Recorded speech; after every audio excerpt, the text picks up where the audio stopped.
le 16 novembre.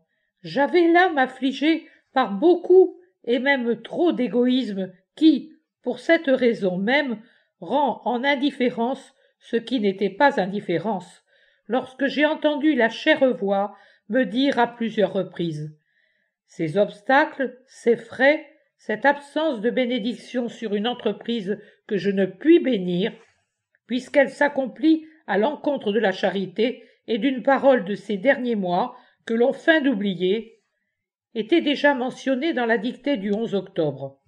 Je te l'ai donnée plus pour eux que pour toi, et ils auraient dû la méditer et la mettre en application. Maintenant, ouvre la Bible, tu y trouveras une répétition des menaces. J'ouvre la Bible au hasard. Le chapitre 30 d'Isaïe se présente à moi. Malheur aux fils rebelles, oracle de Yahvé. Ils font des projets qui ne viennent pas de moi. Ils trament des alliances que mon esprit n'inspire pas, accumulant péché sur péché.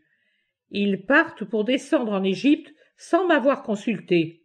C'est pourquoi je leur ai dit avec force: ce n'est rien d'autre que de l'orgueil. Ne bouge pas. Maintenant, va, écris-le sur une tablette, grave-le sur un document, que ce soit pour un jour à venir, pour toujours et à jamais. Car c'est un peuple révolté, des fils qui refusent d'écouter la loi de Yahvé, qui ont dit aux voyants: vous ne verrez pas, et aux prophètes: vous ne percevrez pour nous rien de clair. Dites-nous des choses flatteuses. Jésus ajouta: cela suffit, je ne le commente pas, c'est bien trop clair.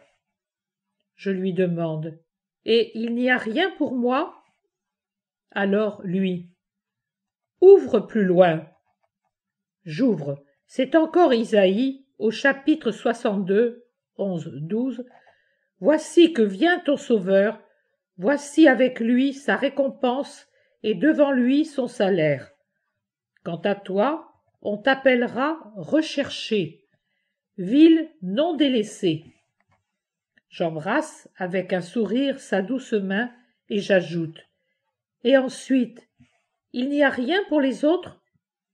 Quand tu iras mieux, alors je te donnerai beaucoup, beaucoup, au point de vous faire monter au 3e ciel, ton père directeur et toi. Et il rit. J'embrasse encore sa main, et je pense à vous, qui tirez tant de bonheur des pages sur l'enfance immaculée de Marie, et qui en aurez encore tant.